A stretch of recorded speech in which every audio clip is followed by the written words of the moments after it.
Nuclear. This field of science was responsible for the devastating conclusion to the Second World War. This alone would be enough to suggest why few other technologies conjure as much misunderstanding and fear. Today, the very same field now quietly supports our way of life by providing unique ways to interact with reality. It allows us to observe the world in impossibly fine resolution. It enables us to measure and gauge events of the distant past, offers options for diagnosis and treatment of severe ailments, and generates great power with exceptionally low carbon emissions. The greatest tool for promoting understanding is discussion, and it is well overdue in Australia. Welcome to Going Fission, Australia's nuclear technology discussion. The World Nuclear Association is an international trade association based in the UK and committed to promotion of the global nuclear industry. The World Nuclear Association is to provide a forum for industry members to interact toward the goal of commercial advancement in all areas of the nuclear fuel cycle. Their website is an invaluable source of detailed information and is freely available. This episode's guest is a senior advisor to the WNA based in my hometown of Melbourne. Ian Hore-Lacy, welcome to Going Fission. Hi. Before we start, I'd like to thank you for having the WNA website, because when I was studying for my Masters, it was my number one research tool. Professors don't bat an eyelid against a WNA citation. Right. We take some care to make sure that everything's checked and accurate, and we used to actually publish, 10, 15 years ago, publish a sort of an intellectual warranty on the website saying if anybody finds anything that's wrong, please let us know and we'll correct it immediately, or anything that's misleading, that's slanted, and we'll correct it. And got about 3 emails a year on that. Yeah, right. There were errors that got in occasionally, but they're only very small ones. Yeah, sweet. All right, so I'd like to start. Let's start with your early career. So, please check all that apply. Farmer, social youth worker, science teacher, environmental scientist, author or editor to a dozen books, consultant to several disciplines in business or a business owner, and now semi-retired. Yep. Have I missed anything? Oh, I can't think of it at the moment. Yep. Is working with uranium that energising? Yes. No, look, I first got involved with this really having written a book soon after I joined the mining industry from being a high school teacher. I was absolutely fascinated with all the scientific aspects of the environmental management in the industry, which my job was environmental scientist in head office. And so I wrote a book on mining and the environment, which was a huge success. And because of that, Rod Carnegie called me into his office and said, I want you to write a book on nuclear power. Because this is 1978 or 77, the nuclear debate in Australia is going nowhere. People are talking past one another. What's changed? What's changed indeed. I want you to write a book that puts everything down clearly and relates what's being said from one side with what's being said from the other side.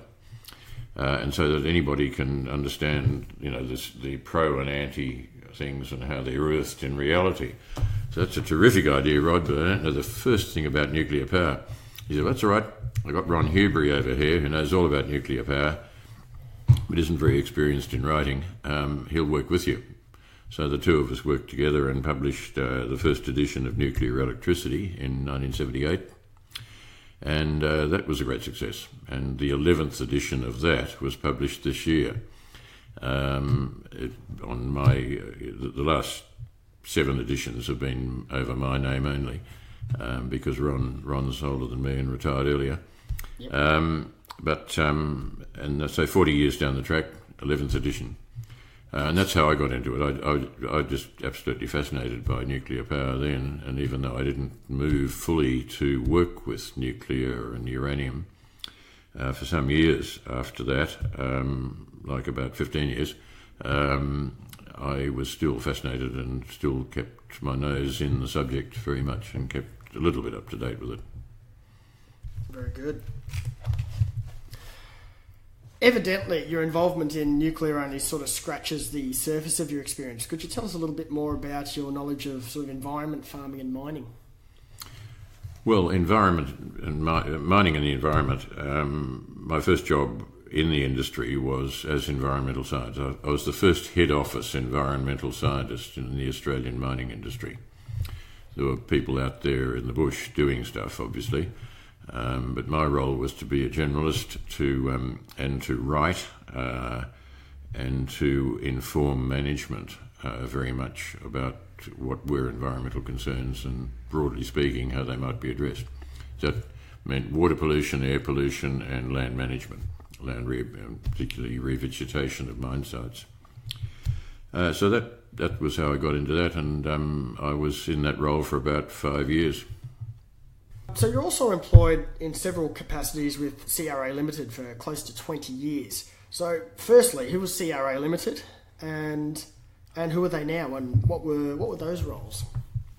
CRA was Conzinc Rio Tinto, and the company went through a few changes, and it's now Rio Tinto Limited. So it's Rio Tinto that I was working for 20 years. As I say, the first 5 as environmental scientist. Then I went into corporate affairs and had carriage of a very interesting project called Out of the Fiery Furnace, looking at how minerals had affected human civilization. Our chairman, Rod Carnegie, was a real visionary, and he had seen, I think it's Alistair Clark's TV series on civilization, I think it was called, which he thought was fascinating, but it did not show the role of minerals in enabling civilization and energy, minerals and energy. So Out of the Fiery Furnace was to redress that balance and do something similar to that with the emphasis on minerals and energy. And I was the company person responsible for interacting with Robert Raymond, who was the producer, Michael Charlton, I think it was. No, not Michael Charlton. Richard Charlton. Oh, I've forgotten his name already. Was the front man, and we produced a 7-part TV series, which was shown on the ABC twice, and sold around the world on this Out of the Fiery Furnace. So that absorbed me for 2 or 3 years.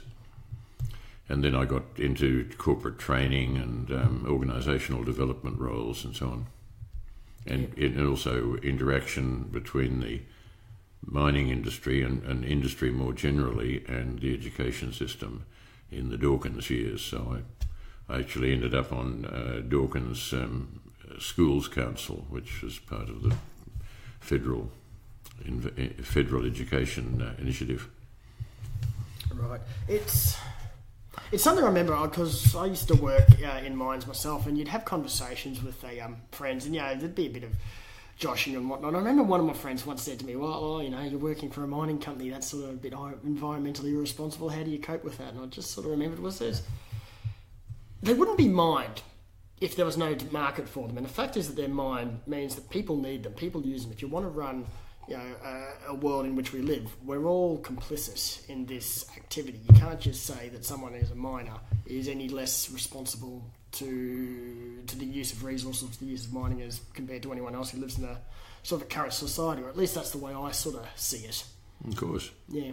I mean, if you want energy, it's got to be obtained from somewhere. If you want materials, whether it's just consumer goods or whether it's railways and tramways and roads and so forth, there's got to be some mining involved. Absolutely. It doesn't just appear out of thin air. No. So you went to work for the Uranium Information Centre in 1995. What was the purpose of this organisation? It was set up to by the Australian uranium miners, mining companies, to be a source of public information about nuclear power, because otherwise they felt that they were vulnerable to misrepresentation by green groups and so forth about uranium and what it was for. And of course, Australia is probably the only developed country in the world where when you flick a switch for electricity, you don't get some nuclear-generated electricity. Nuclear power is intrinsically fairly mysterious and far off, way out almost for Australians. Absolutely. Now, one of my previous interviews was with Daniel Zavatiero.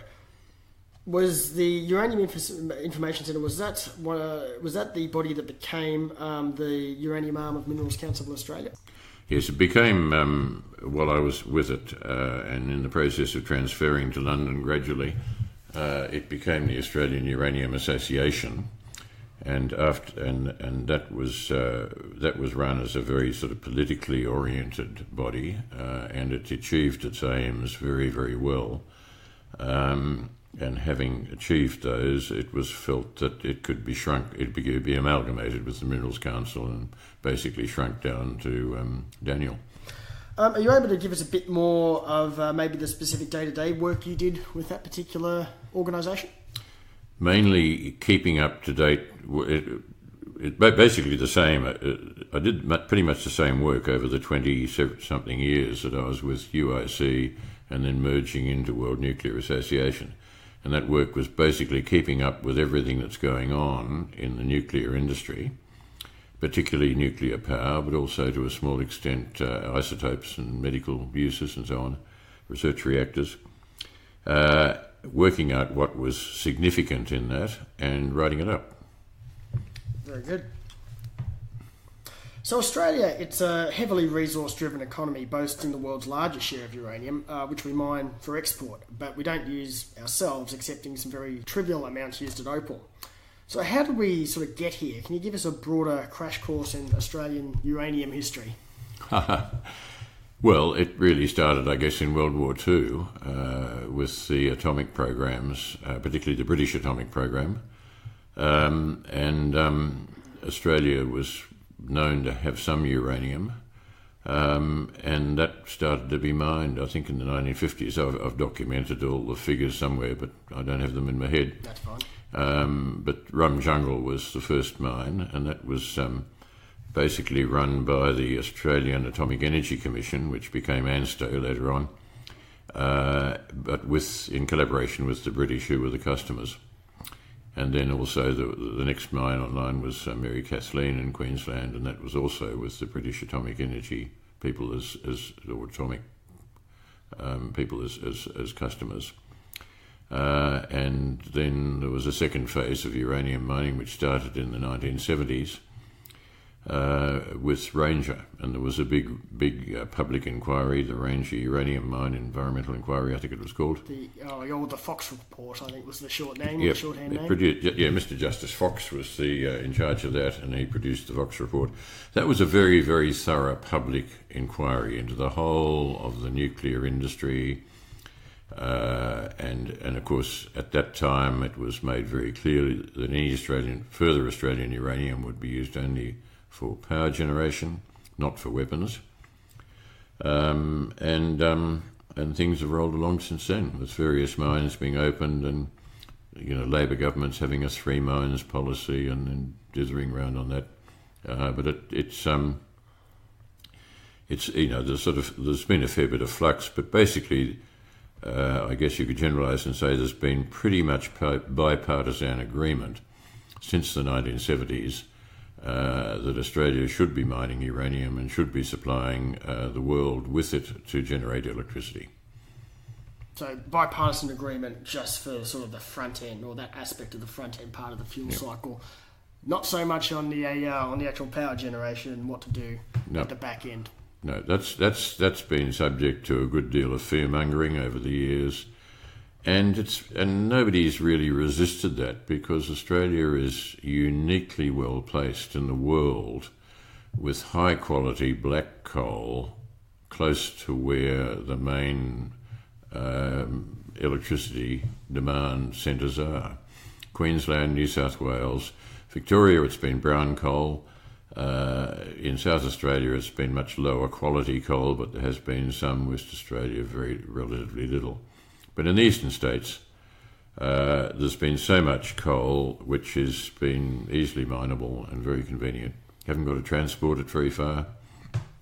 And so, it's an absolute no-brainer to use that, and that is by far the most economical way of producing power, as it was perceived, rather than sort of getting into nuclear with two little caveats on that. Firstly, there was a proposal to get into nuclear power in the early 70s, I think, and there was a site prepared at Jervis Bay for a reactor, but that, with a change of government or a change of Prime Minister, that didn't go anywhere. And the other thing to say about our coal is that it's, by world standards, low sulfur. So this means that a generating plant using Australian coal is cheaper than international plants, which have to spend about an extra 10% probably of capital to and operating expense to scrub the sulfur out of their smokestack gases. Can you give us a bit more description of sort of the technical aspects of sulfur content in coal and how that affects the power generation? Well, it's a lot of world coal has sulfur up to about 5%, and when you burn the coal, that comes out as sulfur dioxide, which comes down as acid rain. And acid rains were in the, I think, 60s and 70s, quite notorious in parts of the Northern Hemisphere, and were, absolutely devastating forests and so forth downwind. The World Nuclear Association, a small non-profit organisation based in the UK. Tell us about its role in the world. Well, it's a membership organisation. It's got about 80 members, all corporate members, no individuals. And like any trade association, it exists to advance the collective interests of its members.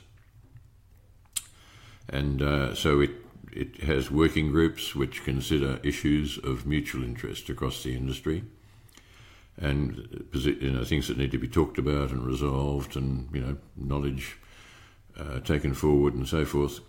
So there are about 10 or so working groups, or might be a dozen working groups in the WNA, and those are a means of bringing people together from around the industry. And then there's a couple of big conferences each year, one which we run on our own in September, and one which we run in collaboration with the main industry group in the United States in May, April-May. And, it's worth noting that the Industry Association in the United States, which is the Nuclear Energy Institute, NEI, is actually about 10 times the size of World Nuclear Association. Wow. I mean, we're the world organisation. Our staff's about 24 or so. But the US organisation, because it is a political lobbying organisation as well as a trade association for mutual membership sharing of information, is much, much bigger, and it has a significant presence in Washington. The World Nuclear Association has no real political role beyond the United Nations because it's international. Right. So there's no particular government that we need to go and bash their ear. Yeah, fair enough. I think it sort of kind of makes sense, because I think last time I checked, the US nuclear fleet, even though it's only, I think, 20% of their electrical generation, it's still just shy of 100 operational reactors today, I think. Yep. Which is a massive fleet. I mean, we look at France as being, 70% nuclear, but it's still only around half that size, like 56 reactors. So I suppose in that way, it kind of makes sense that the NEI would be such a large organisation. Yep. And and there are a lot of companies involved in the States. There's been a lot of rationalisation over the last 30 years in terms of ownership and management of plants. But no, it's a very big setup. And 20% of electricity in the United States is a lot of electricity. Yeah, it's a massive market. Can you give us a bit of an idea on how World Nuclear Association is structured? Oh, well, it's got a board and a director general and some staff. Very typical of most. Yeah, I mean, there's nothing fancy about it. Very good. And So it's World Nuclear. So it's a World Nuclear Association. What does it do for Australia? Not a lot. Yeah.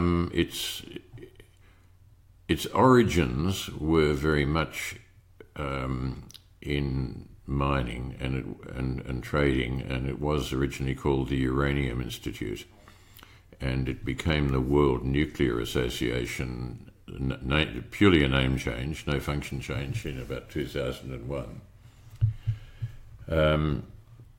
Because it had evolved, in the direction of, power, and also the front-end functions of conversion and enrichment and fuel fabrication, and in the back-end functions of waste, which have progressively sort of got more significant as time's gone on. Centre stage.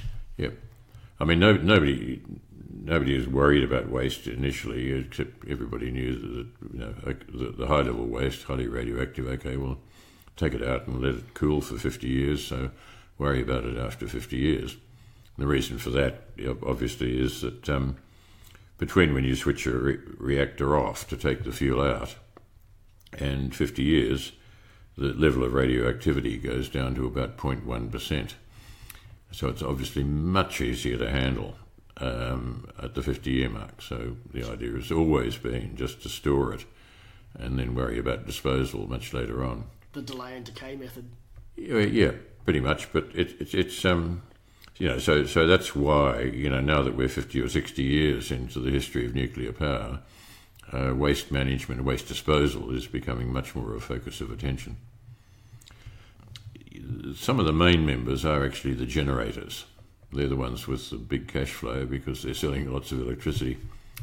Whereas the sort of service functions at the front and back are much smaller in an economic sense, but quite significant from the point of view of the organisation's function. It's a thing that seems to come up quite a lot when people are talking about nuclear. Is, okay, what are you going to do, decommissioning? What are you going to do about this? Now, my understanding is most of these big plants, there is a fund that exists once the plant starts generating, and it's just paid into that small amount. So by the end of it, superannuation, interest, whatnot, by the end of it, there's a kitty of money ready for the decommissioning of these plants. Pretty much how it works. Standard operating Just procedure. like a superannuation fund.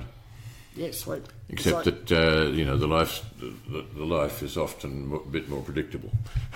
Yeah, well, true. And the point is, you then tap the fund when the plant closes, and the money's there ready to do what you want to.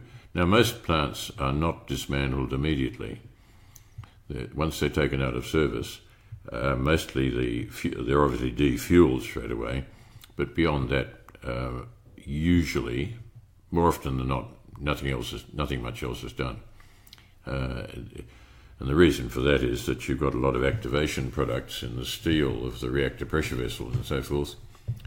There are isotopes of iron and nickel and cobalt and something else, which are quite radioactive, and if you let those decay quietly for 20 or 30 or 40 years, you can then get at it without any great radiation protection. If you want to rip the thing to pieces earlier, there's got to be a bit of expense in terms of radiation shielding and so forth, remote handling. Okay, but while it's there and there's a massive concrete dome over the top of it, it's not really going to do much. It's just going to sit there. That's right. Very good. What do you sort of see as Australia's role in the industry? Maybe should it change? Should it be changed? Should it increase, decrease? What's your personal opinion on it? Well, I think there is an argument for increasing Australia's role, that is adding value to what we mine. In other words, just instead of just exporting uranium oxide concentrate in 200-litre drums, we could add value to that by converting it, enriching it. Probably not fuel fabrication, because that becomes a little bit too bespoke for different reactor types. But up to enrichment, it's fairly generic, and the material is you could say, is fungible. But given that there is excess capacity around the world for those front-end functions, why build more? The excess capacity arises partly from weapons programs which have wound down, and partly just from improvements to technology. So I don't think there's really been any push for the last 20 or 30 years to do anything about adding value at the front end. Nice idea, but you'd need to be competitive.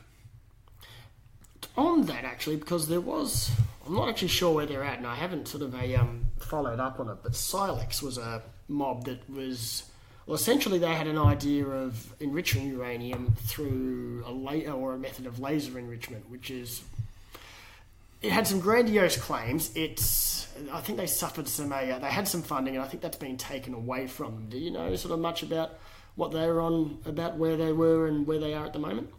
Okay. SILEX arose out of ANSTO research, and it's a molecular process. There's been two processes overseas, one in the US and one in France, which have been atomic processes, and those have sort of worked, but were hopelessly uneconomic. SILEX is a molecular process. It does work. It's been proven up to a fairly, rather more than laboratory scale. But again, there's just not the demand for further enrichment capacity at this point. But it is a very promising technology. And there is actually, I think, approval to build the first commercial plant in the United States. The intellectual property is very much subject to US restrictions. In other words, Australia is very much in bed with the US on that. And it's no longer simply an Australian thing that SILEX, the company, can do anything with. So SILEX Systems is the company, and SILEX is an acronym for... I did know this myself. I've forgotten myself. I've forgotten too. Anyway, it's something. Laser excitation. Yeah. The L's laser certainly. Anyway, but SILEX capitalised is the actual technology. At the moment, sort of what with the turbulence going on in federal politics at the moment, I have a guess that I can't sort of see the next government winning, or the government winning the next federal election without sort of a solid energy plan on the table. Agree or disagree? Agree. Which option do you think is at the moment is least politically risky for the future Prime Minister? Would it be fossil fuels, renewable, or nuclear? Renewables are always popular. The problem is they don't work at any scale. And in saying that, I'm sort of saying, look, that we've got a limited amount of hydro in Australia, limited by water and gravity. The more wind and solar capacity you build on the grid, the more expensive and difficult it is to integrate into providing reliable and cost-effective supply. It gets quite expensive. So it's no longer cost-effective. So I think that with all the discussion that's going on, Australians will be attracted to a plausible scheme to produce reliable electricity at an affordable price. And I think that will be the priority, but it all depends on how it's sold. Absolutely. What do you think, sort of energy-wise, is the best option for Australia? Well, I think a mixture, and I think nuclear. I've said for years, people have asked me, when's Australia going to go nuclear? And my answer for the last 15 or 20 years has been when we are sufficiently concerned about CO2 emissions and climate change. And if we are concerned about CO2 emissions, then nuclear is a no-brainer to replace much of our coal capacity. I think I'd agree with you on that, and I think it's actually getting to the point now where that concern on on carbon emissions is actually starting to penetrate deeper into the Australian public's mind. Well, it's certainly in the public mind. Whether that's articulated with the hip pocket is the problem. I mean, if we pursue reducing emissions by building more wind capacity and solar capacity on the grid, then it's going to cost us an arm and a leg. Ask the Germans. Yeah. It's like the thing that's sort of come up recently that I've been looking at the last couple of weeks is this it's the Hambach Forest. I'm not sure if that's how you pronounce it, but it's the last of the forest. Like the last 10%, I think, still exists, and it's just very recently, the last couple of weeks, they have decided no, the mine is to continue, and that forest has got to go to get at the coal. And it's it's a forest, and it's historic villages, and everything gets swallowed up to get at the brown coal. And this is in a country that's trying to make a virtue of reducing CO2 emissions. I mean, it's so laughable. I would have thought if there's anyone that was technically capable of running an economy with renewable power, it was going to be the Germans. Mm-hmm. It just doesn't seem to be bearing fruit. Well, it's not bearing fruit, and to use another turn of phrase, the chickens are coming home to the roost this year, really, and really, it's the absurdity of what they're trying to do is being articulated by more and more people in senior positions. What would you say, perhaps, to maybe young people or students that are listening to this podcast?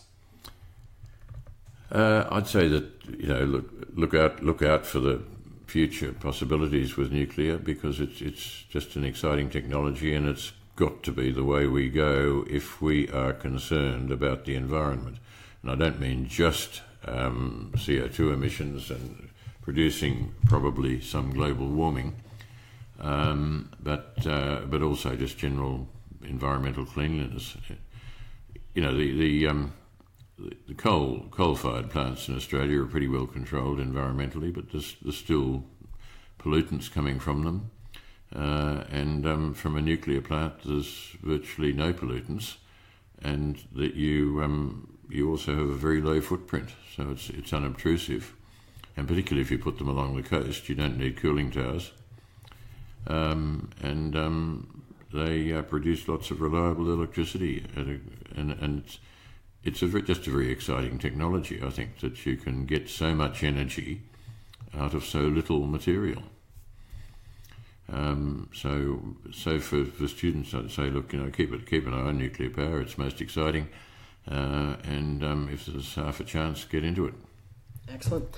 Can we go back a little bit to those the cooling towers?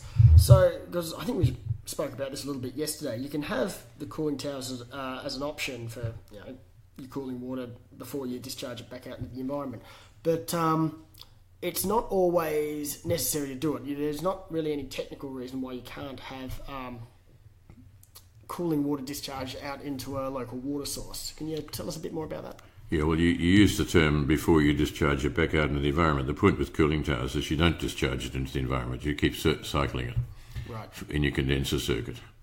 This is the final sort of cooling circuit. So, but with a cooling tower, you evaporate a fair bit of it. You use the latent heat of vaporization to cool it.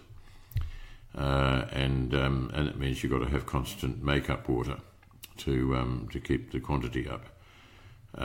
Whereas if you can use water from a lake or a river or the sea, you can just use that through your condenser circuit and discharge it 4 or 5 degrees hotter back into the environment. And I don't know, probably half nuclear power plants around the world do that, and that's very, very low environmental impact. And the main advantage of this is that, and especially for a place like Australia, where we are such an arid nation, you're not relying on consuming a potable water resource. I think, roughly speaking, all the power stations in Australia that use cooling towers evaporate the equivalent of Melbourne's water supply every year. It's a lot of water. So if you could replace those with nuclear plants on the coast, you would save something like the equivalent of Melbourne's water supply, which is a distinctly attractive side benefit, in my view, of the potential for nuclear power in Australia. All right, time to promote your books. Who should read what? Well, this is produced... this is effectively the 11th edition of the book that was written first in 1978, published in 78, Nuclear Energy in the 21st Century. And this is written for just any layman who has got just a little bit of technical interest and knowledge, but you don't need to be a physicist or anything. And it's really talking about the need for energy and how electricity is produced, and then getting into the specifically nuclear aspects of it. And going right through that, talking about different reactor types, talking about uranium mining, talking about the front-end functions, talking about wastes, talking about proliferation, talking about environmental effects, and with a chapter on the whole history of nuclear power. So it's fairly comprehensive, and there's a very detailed glossary there. And so that is a book for anybody who wants to know about nuclear power and get their mind around the whole subject in about 120 pages. Nice. Where can people get that? Is through the World Nuclear Association or all good bookstores? What's the... Unfortunately, all good bookstores, no. I don't think so. But Amazon have it, Book Depository have it, and the World Nuclear Association website has it. So you can buy it online just about anywhere. Just like anything else. Yep. Excellent. So it is readily available, and the 12th, the previous edition was 2012. So this is 6 years on from the last edition, and this will probably be reasonably current for a while yet. Very good. Well, Ian Hore-Lacy, thank you very much for coming to speak to us on Going Fishing. Very happy to oblige, and thank you. No trouble. Going Fishing thanks Ian Hore-Lacy for agreeing to appear on the podcast. SILEX stands for Separation of Isotopes by Laser Excitation. The World Nuclear Association website can be found at www.world-nuclear.org. Links for Ian's book, Nuclear Energy in the 21st Century, is available on Amazon and the WNA website. Links in the description. Finally, the Message to the Minister soundbite is available. I would encourage all Australians who support nuclear power to forward it to their MP. Thank you for listening. @FissionGoing is the podcast's Twitter handle. Australia is a young nation located on the far side of the world. Our history demonstrates we can stand up to injustice, admit when we are wrong, and muster the courage to act in spite of our fears. By no means are we perfect, but we often punch above our weight on the world stage. Today, our greatest challenge is not posed by international tensions, but from how humanity chooses to progress. We have everything we need to lead the world in making the right choice, and we only need to embrace the courage to do it. This has been Going Fishing, hosted by Logan Smith.